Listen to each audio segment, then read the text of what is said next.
Olá, boa noite a todos, sejam bem-vindos. Hoje está todo mundo bravo com o STF, mas eu estou muito grato, porque ele nos forneceu um assunto esplêndido para a nossa aula. O pessoal aí está dizendo que a sentença aí lavrada 6-5 é iníqua, é obscena, é criminosa, é isso, aquilo, etc, mas ninguém está reparando o ponto principal da história. Se nenhuma penalidade pode ser imposta por nenhuma instância judicial antes da última, isto é, antes da instância suprema, a mais alta, isso significa sumariamente que todos os processos penais têm de ser julgados pelo STF. Todos os processos têm de ser julgados pelos 11 juízes do STF. O que é uma impossibilidade matemática tão óbvia que nem precisa insistir nisso aí. Mas as outras sentenças de nada valerão, não são conclusivas. Todas elas são apenas sugestões. Então, enquanto o processo não passar pelo STF, ele não significa absolutamente nada. Ninguém é punido e nem mesmo absolvido.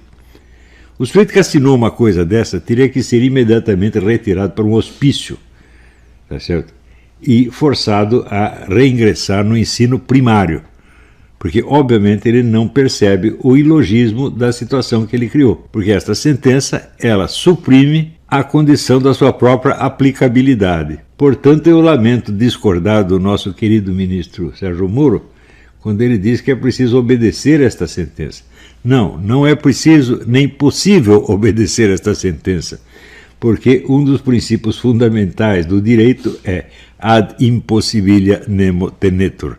Ninguém será obrigado ao impossível. Então, o sujeito está nos impondo uma sentença que nem mesmo a rainha de copas aceitaria, né? É pior do que aquelas sentenças do filme Bananas, do Woody Allen, em que o ditador, ao tomar posse, ele passa os seus primeiros decretos. Decreto número 1. De hoje em diante, todas as roupas de baixo passam a ser roupas de cima. Decreto número 2. De hoje em diante, todas as crianças de 8 anos passam a ter 12.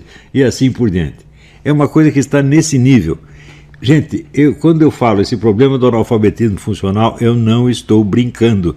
Isto é uma tragédia pior do que tudo mais, porque transforma o país inteiro num hospício. Ninguém entende o que está dizendo, ninguém entende o que lê, ninguém é capaz de participar de uma discussão. Então, hoje mesmo eu estava ouvindo uma gravação do Alexandre Fruta discutindo com o próprio filho, porque o filho disse: eu sou filho de um ex-ator pornô. E ele disse: você não é filho de um ex-ator pornô, porque no tempo que eu gerei você era ator da Globo. Você entende esse argumento? É argumento ad fructum, exatamente. Né? Então, mas o cara que expressa isso, ele acha que está dizendo alguma coisa quando, obviamente, não está dizendo nada, né? Então, também esse mesmo seu Alexandre Fruta confessou um estupro no programa do Rafinha Bastos. Você confessou um estupro assim, com uma inocência, achando bonito. Não percebeu que era um estupro e no auditório também ninguém percebeu. Certamente havia algum advogado, juiz de direito ouvindo, ninguém achou ruim, né? Quer dizer, ele disse que teve relação com uma mulher que estava desmaiada. Isso é obviamente um estupro. Então, mas ele não percebeu, ele falou até com inocência. O Brasil inteiro está assim, gente, não é só o Fruta, não. O Fruta é normal, quer dizer assim, porque ele sempre foi, né? Mas o outro que não sabe achar o sujeito da frase, não é que não sabe achar o sujeito da frase, ele não conseguiu entender a pergunta. Ele não sabe o que é sujeito, né? E não consegue conectar a noção de sujeito com a frase que ele acaba de enunciar. No Brasil está todo mundo assim. Você vê, eu fiz uma piada a respeito do caso do Nunes, né? Que deu umas porradas lá no Verdevaldo. Eu disse assim, né? Então, ficar discutindo não adianta. Vamos logo pus finalmente. Assim. Qualquer pessoa percebe que é uma piada, né? Daí o homem do Brasil 171 interpretou como incitação ao morticínio. O que é isto? Ah, ele é comunista? Não, ele é analfabeto funcional, pô. Claro que é comunista também. Mas o que significa ser comunista quando o sujeito é analfabeto funcional? Vai saber o que ele entende por comunismo. Veja, o Brasil está cheio de estudantes universitários que acreditam piamente que o comunismo é liberdade, que no comunismo todo mundo vai poder comer todo mundo, o Estado vai pagar essa coisa toda. Mas onde existiu um comunismo assim? E, ao mesmo tempo, ele, no seu ódio anti-americano, eles se aliam aos muçulmanos, que são os mais duros moralistas da face da Terra. Quer dizer, o que significa tudo isso? Em que mundo está essa gente? Está num mundo onde as palavras não têm mais nenhuma relação com as coisas e fatos. Não tem mais. Os fatos foram simplesmente abolidos. O que interessa é o peso emocional de cada palavra. A palavra vale pela a emoção que ela desperta e não pelo que ela significa. Isso tudo era previsível. Quando se adotou esse sistema socioconstrutivista na educação, era previsível que todo mundo ia ficar assim. Esse sistema cria até mesmo lesão cerebral. Quem disse que esse pessoal que está no Congresso não tem lesão cerebral? Quem disse que os ministros do Supremo não têm lesão cerebral? Esse tofonhonho, obviamente tem. O tofonhonho tem uma lesão cerebral. Porque quem não tem, não pode fazer um raciocínio como esse que ele fez. Lavrar uma sentença que elimina a possibilidade da sua própria aplicação. Nunca, nenhum juiz do mundo fez uma coisa dessa. Quer dizer, não é que o problema é que o sujeito é tirânico, não é que a sentença é injusta. Ela não tem substância nem suficiente para ser injusta. Porque ela está dizendo o seguinte, está aqui, é obrigatório fazer uma coisa que nós não vamos fazer de jeito nenhum. É isso que ele disse. E ninguém entende que o sujeito tem que ser retirado do seu posto por absoluta inépcia. Não é uma questão de que ele está protegendo o Lula. Claro que ele fez para proteger o Lula. Mas, para proteger, no intuito de proteger o Lula, como de fato protegeu, ele lavrou essa sentença que é autocontraditória e que é inaplicável. Portanto, a única utilidade que essa sentença pode ter é o seguinte, ela vai ser usada como pretexto para soltar os queridinhos. Pronto, solta 5 queridinhos. E depois volta à interpretação anterior. E daí todo mundo celebra, reinstauramos a prisão de segunda instância, né, vitória da democracia, etc, etc. Por falar em democracia, essa é outra palavra cujo uso atual comprova o analfabetismo funcional em nível maciço, geral e endêmico. Porque sempre vem junto a expressão instituições democráticas. Qualquer sujeito que fala em instituições democráticas, fala uma vez ou outra, tudo bem, mas o cara que insiste muito nisso, que acredita na defesa das instituições democráticas, é obviamente ou um analfabeto funcional ou um vigarista, assim, perigosíssimo, porque nenhuma instituição é democrática, por definição. A instituição jamais pode ser democrática em si mesma. Ela se torna democrática na medida em que obedece à vontade do povo. Senão ela é uma instituição tirânica, ditatorial. Isso é a definição da ditadura. São instituições que não obedecem à vontade do povo, mas que se impõem a sua própria autoridade e a sua própria essência à vontade do povo, em vez de obedecer à vontade do povo. Ora, as instituições brasileiras foram todas construídas de modo a jamais ter de prestar satisfação à vontade popular. Isso no Brasil é o normal. E o pessoal acredita que o Congresso é democrático, o STF é democrático, os tribunais são democráticos. Isso é um absurdo, gente. Jamais uma instituição pode ser democrática. O que é democrático é o procedimento da instituição. É a ação dessa instituição. Assim como, vamos dizer, uma pessoa não pode ser democrática em si mesma, ela só pode ser democrática se ela seguir a vontade do povo, senão não. Quer dizer, uma instituição que se impõe ao povo é o avesso da democracia. E quando você fala em instituições democráticas, você já está invertendo. Quer dizer, em vez de ser instituições obedientes à democracia, você diz que as instituições são democráticas em si mesmas. Isso quer dizer que você vai ter que obedecer às instituições para poder dizer que você é democrático. Ou seja, você tem que obedecer uma imposição tirânica para poder ser chamado de democrata. Não deveria ser preciso explicar isso. Se nós não tivéssemos num país de analfabetos funcionais, eu não precisaria explicar isso, gente. Agora estou eu aqui do alto dos meus 72 anos, saindo do hospital, tenho que vir para explicar isso para juízes de direito, para essas excelências de merda, para essas pessoas que não merecem respeito nenhum e que não deveriam sequer ser ouvidas. Então eu digo, essa sentença do Tofonhonho não é que ela não tem de ser obedecida, ela não tem como ser obedecida, porra. Ele está dizendo o seguinte, eu, Tofonhonho, sou o único juiz que pode julgar todos os processos penais deste país. E vou julgar. O que é para responder? Vai a merda, senhor. Vai chupar uma pica. Se souber o que é pica, se souber localizar. Não é isso? Então, veja, o amor que as pessoas têm ao fetiche da forma democrática, sem substância democrática, está levando o país a se tornar uma ditadura, meu Deus do céu. Porque eles não sabem o que é realmente a democracia. Democracia não pode existir no nível institucional, só pode existir no nível pragmático, no nível da ação.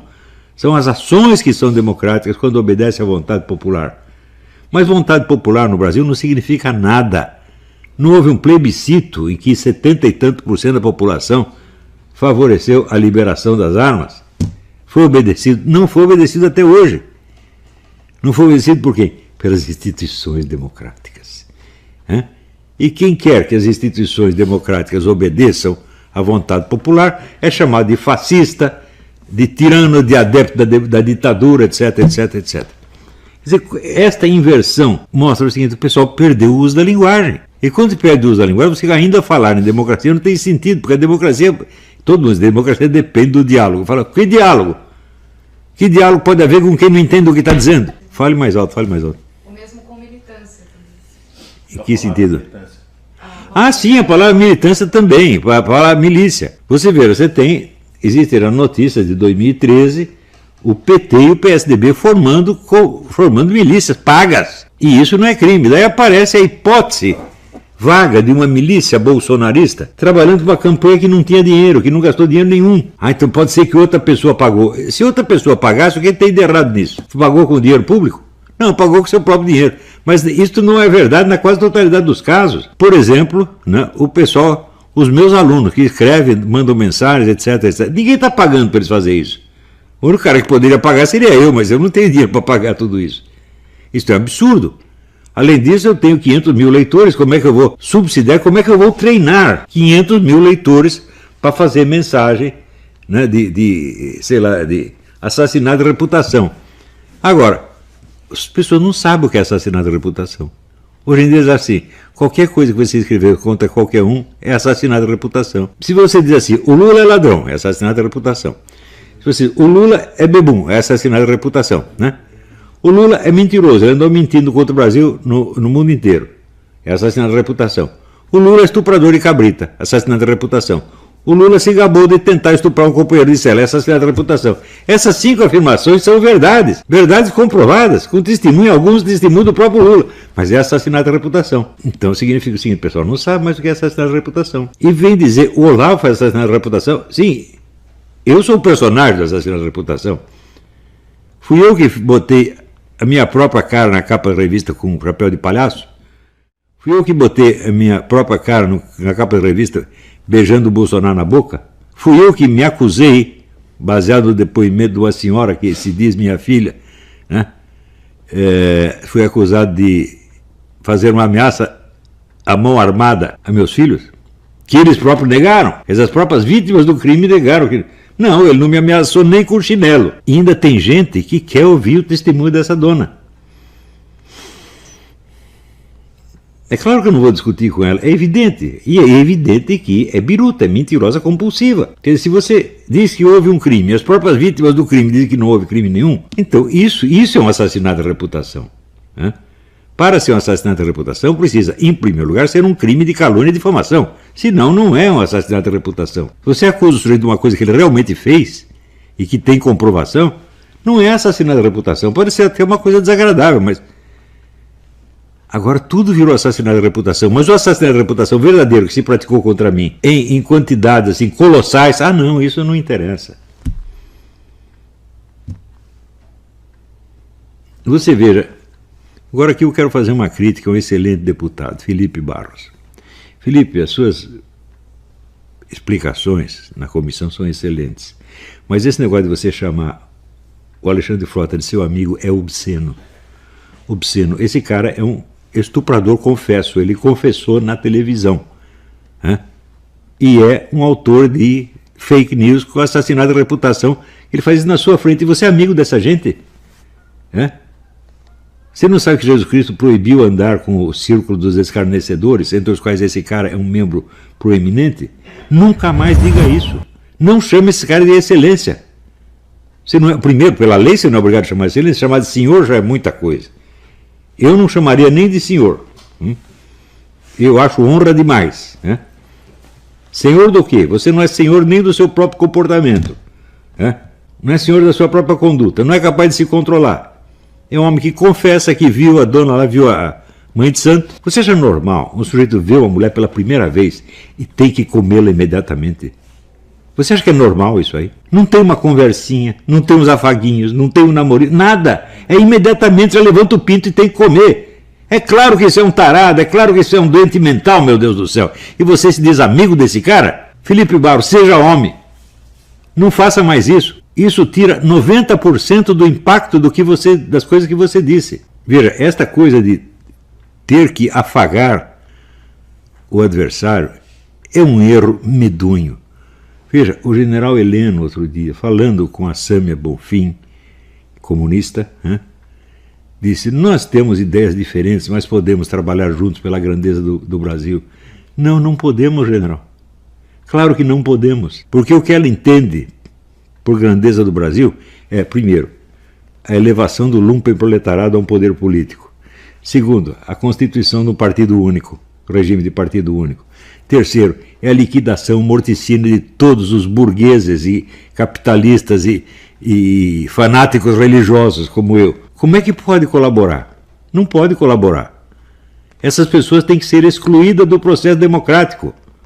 São membros do Foro de São Paulo, que é uma organização, monstruosa organização criminosa, a maior organização criminosa que existiu no continente, da qual fazem parte gangues como as Farc, fornecedoras de 200 toneladas de cocaína ao Brasil por ano, e o MIR, que é especialista em sequestros. Ora, proteger sequestradores é um velho hábito da esquerda. Vocês lembram quando houve o sequestro do homem do Pão de Açúcar e depois do Washington Oliveto? O Diniz, exatamente. A putada intelectual esquerdista, Marlena Chauito, não foi lá para proteger o cara. Agora, esses mesmos que protegem bandidos, você lembra do Lula, junto com o Sérgio Cabral, atendendo um menino numa escola que eles foram inaugurar? O menino foi lá dizer que a piscina não estava funcionando.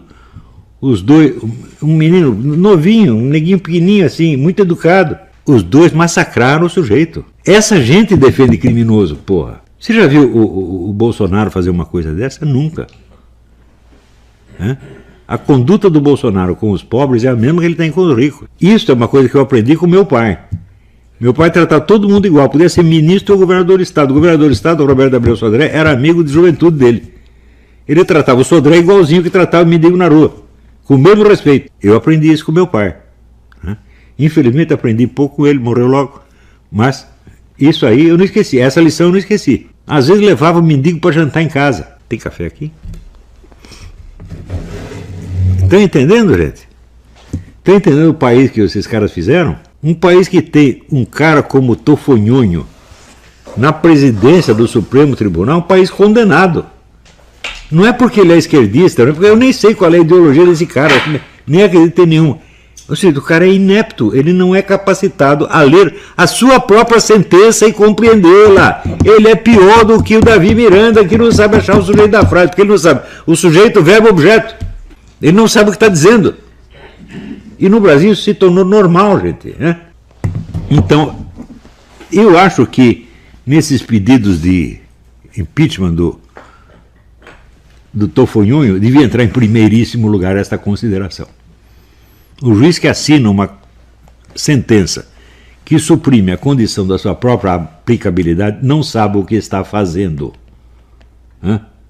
Ele está perdido no espaço. É uma força cega. É um burro voador, você está entendendo? Então, a história do Santo Tomás de Aquino, que viram uma vaca voando, e ele foi ver, daí todo mundo começou a rir. Então, mas no Brasil não é a vaca voadora, é o burro voador. E não é um cara que está vendo, todo mundo está vendo. Ele faz isso diante de todo mundo, porque ele não percebe a vergonha que está passando. É uma coisa incrível. Veja, você lembra os discursos da Dilma? Ela também não entendia o que ela estava falando, mas ela é evidentemente uma pessoa disléxica. E o Tofonhonho não é disléxico, ele é apenas burro. mal intencionado e burro.